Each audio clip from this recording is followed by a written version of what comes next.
Good morning, my dear children. Sai Ram. I hope you all are fine. Welcome back, children. We have already discussed some of the topics from chapter 11, that is light, sound, and force, right? We have discussed about light, sources of light, shadow, formation of shadow, and reflection. Now, let's take a quick recap. See, children, light is very important, right? Light is very important in all aspects of our lives, and it is important for every living beings on the earth, right? Now, what is sources of light? Things that give out light are called sources of light.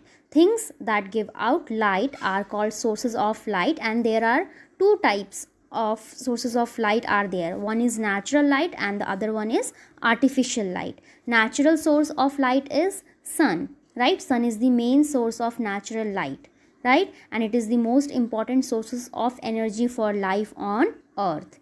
Then some animal also emit their own light, such as glowworms and fireflies. So these are some example of natural sources of light.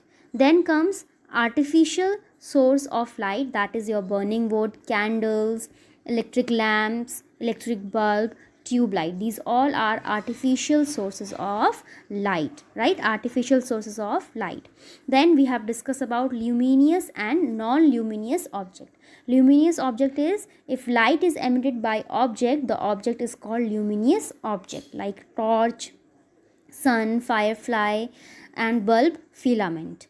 Then non-luminous object, some objects do not have their own light, right? They reflect the light of other objects, and these objects are called non-luminous objects. For example, moon, because moon reflects the light which gets from where? Sun to the earth. Okay, now we have discussed about shadow. Shadow is formed when something blocks the path of light, right? Shadow is formed when something blocks the path of light. Sometimes shadows are smaller and sometimes they are bigger than the actual size, right?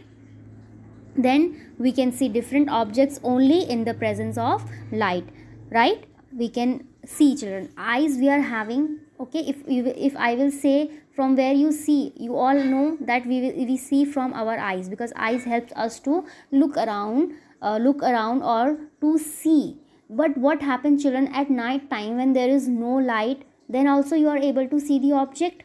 No, that time also you are having eyes, right? But you are not able to see the object. Why? Because there is no light. Okay, so light helps us to see the object. So actually, when a beam of light falls on an object from the source of light, then this light gets reflected in all directions after striking the object, right? So the reflected light then reaches our eyes and we became able to see that object, right? Because so we are able to see the object. So from here, this is the source of light, right? From here the light is falling where?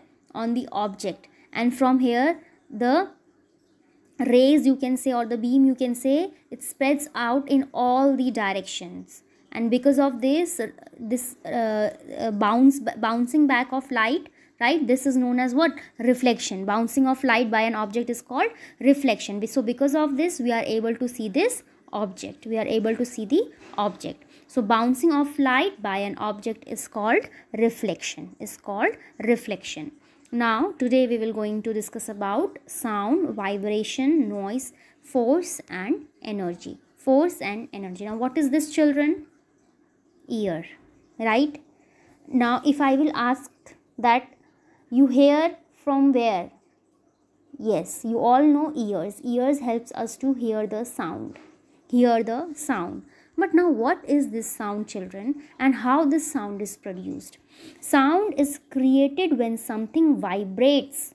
Okay, sound is created when something vibrates and sends waves of energy, that is your vibration, into our ears.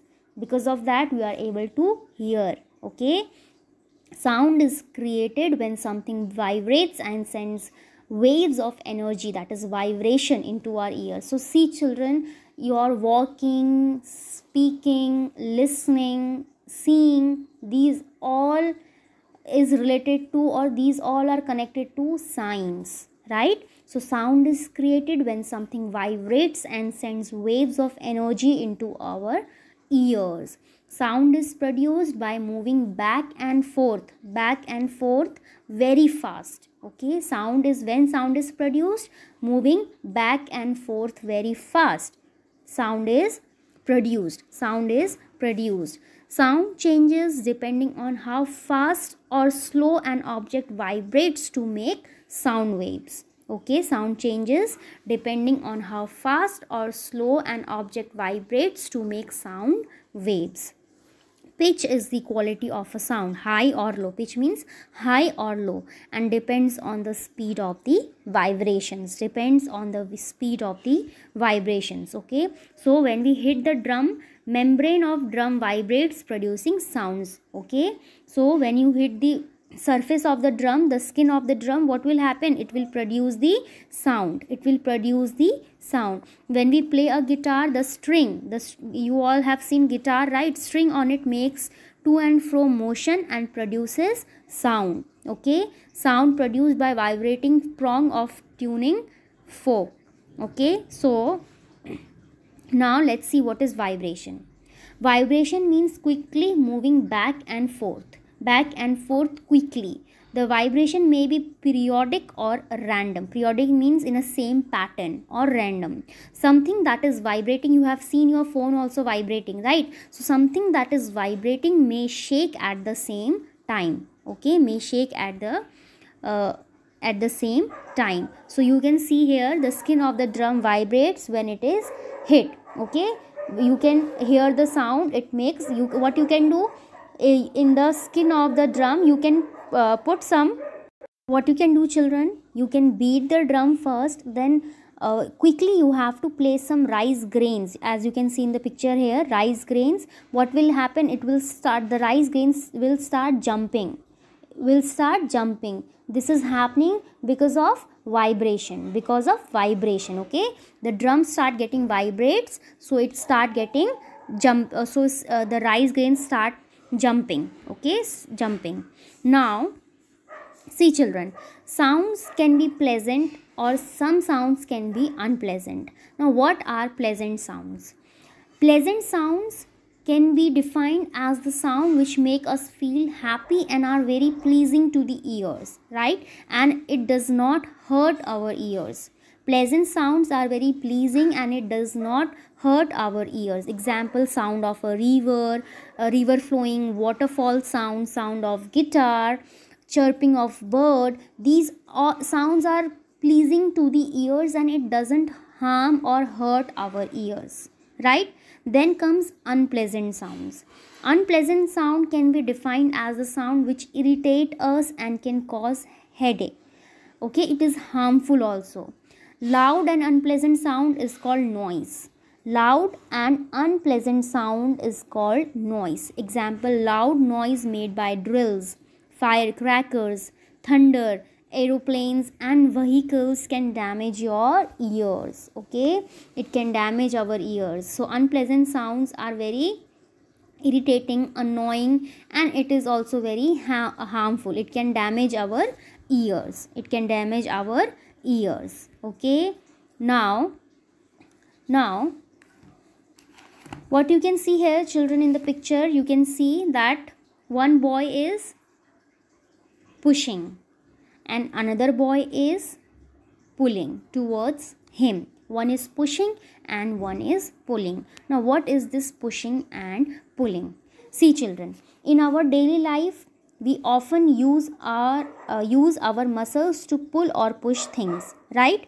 We pull or push things to move an object from one place to another, right? We pull up a glass of milk to get it to our mouth, right? We push an object to move in a particular direction, etc. Right? So in all the work which you are doing in your day-to-day life, whether it is walking, speaking, drinking, in all these you are using some push or pull. You are using some push or pull. So we come to realize that either a pull or push required to move an object, right? So we uses force to walk, to lift any object, or to throw anything, right? To move any object from its place. So in short, force is there in every activity we do. This pull and push is what? Force. Because while pushing, what you are using force. While throwing the ball, while lifting the object, what you are using force. You are using force. So pull or push is required to move an object. Without pull or push, you cannot move an object, children. So pull or push is required to move an object. So force is a push or pull on an object. Okay, so force is push or pull on an object. Force is pull or push on an object. Pull or push on an object. Okay, pull or push on an object. So when you move something, you do some work, right? When you are using force, when you are pushing something, when you are pulling something, see children, push or pull, it depends. If something is heavy, you use more force to move it. So when you move something, you do some work, right? While you are pushing, while you are pulling, you are using some force. If you are pushing something heavy, what will you do? You will use more force to move it. Or if you are using less force to move, you use less force to move light things, right? So doing all these pulling and pushing, you are using force. You are using force. So when you move something, you are doing some work, and you need energy to do work, right? You need energy to do work, and that energy we get from food. That means in day-to-day life activity, whatever you are doing, whether riding a bicycle, whether pulling a door or pushing a door, or lifting any object, whether it is heavier or lighter, you are using some force. And when something moves, when something moves from one place to other, that means the work has been done. And to do that work, you need energy, and that energy you get from food. Right? So a car. So we get energy from food. So from where does a car get the energy to move, children? It gets energy from petrol or diesel. Okay, petrol or diesel. And a battery operated car, that is toy car, gets energy from the batteries in it. Okay, get energy from the batteries in it. Now select the correct option. First one, which of these sound can cause damage to your ears? The bursting of crackers, the chirping of a bird, the sound of a whisper, or the sound of leaves in a breeze? The bursting of crackers damage our ears, okay, because it is an unpleasant sound. Second one, which of these has energy stored in it? Food, battery, petrol, or all of these? Yes, all of these, because food, battery, petrol, these all are giving what? Energy. These all are storing what? Energy. Third one, we need dash to do work. What we need to do work, children? We need energy to do work. Rest of the exercise we will discuss in our next video, children. Sai Ram.